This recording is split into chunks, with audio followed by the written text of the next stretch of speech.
اسلام آباد میں Jammu Kashmir liberation cell اور کل جماعتی حریت کانفرنس کے اشتراک سے انسانی حقوق کے عالمی دن کی مناسبت سے سیمینار کا انعقاد کیا گیا۔ سیمینار میں رانا قاسم نون چیئرمین کشمیر کمیٹی، امتیاز نسیم وزیر حکومت، میاں عبدالوحید وزیر حکومت، فاروق رحمانی حریت رہنما، Wajahat Rashid Baig secretary Jammu Kashmir liberation cell, Altaf Hussain Fani, Syed Faiz Naqshbandi, Parvez advocate و دیگر نے گفتگو کی۔ مقررین نے اس موقع پر مقبوضہ کشمیر میں بھارتی فوج کی جانب سے انسانی حقوق کی سنگین خلاف ورزیوں پر شدید تحفظات کا اظہار کرتے ہوئے کہا کہ بھارت نے کشمیریوں کے انسانی حقوق سلب کر رکھے ہیں۔ انہوں نے کہا کہ مسئلہ کشمیر تقسیم ہند کا نامکمل ایجنڈا ہے۔ جب تک مسئلہ کشمیر کشمیریوں کی امنگوں کے مطابق حل نہیں ہوتا، جنوبی ایشیا میں پائیدار امن کی ضمانت نہیں دی جا سکتی۔ انہوں نے کہا کہ بھارت نے یاسین ملک اور مسرت عالم بٹ سمیت کشمیری لیڈروں کو جیلوں میں بند کر رکھا ہے اور ان پر بے بنیاد مقدمات بنائے جا رہے ہیں۔ ان کے انسانی حقوق بھی مسلسل پامال کیے جا رہے ہیں۔ انہوں نے کہا کہ کشمیری اپنا حق خود ارادیت چاہتے ہیں، جس کا اقوام متحدہ نے بھی ان سے وعدہ کر رکھا ہے۔ بھارت کو چاہیے کہ اقوام متحدہ کی قراردادوں پر عمل درآمد کروائے۔ ہم یہ سمجھتے ہیں کہ آج کا دن جو یونائٹڈ نیشنز کے چارٹر کے تحت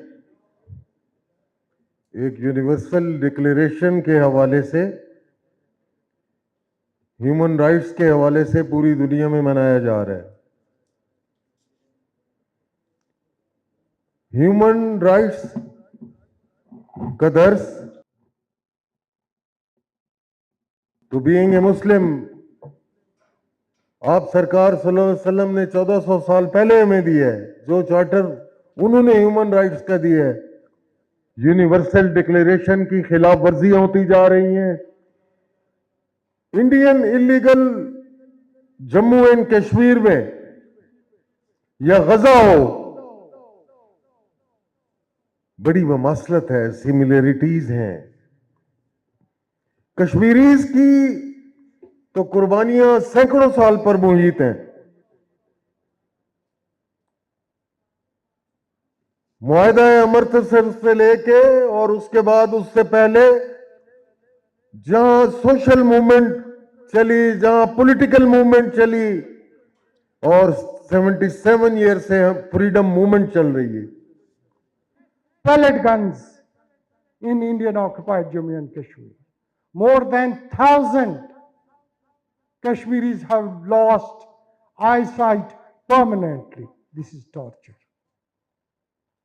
Torture is massively used by the Indian occupation forces in our homeland.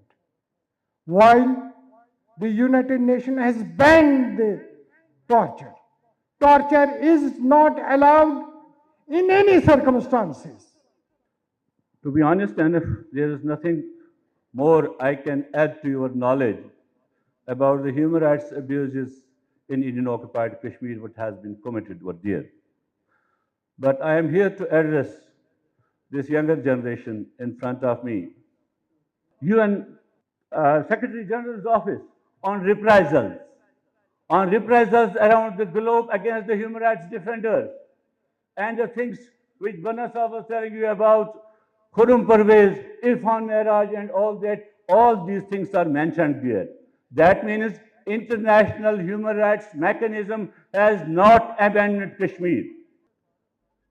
اور جو حریت، جو جذبہ حریت مسلمانوں کے اندر پوری کرۂ ارض پہ آپ کو نظر آ رہا ہے، وہ اسی وجہ سے ہے کہ مسلمان اپنی اساس کی طرف جا رہے ہیں، مسلمان اپنی اصل کی طرف جا رہے ہیں۔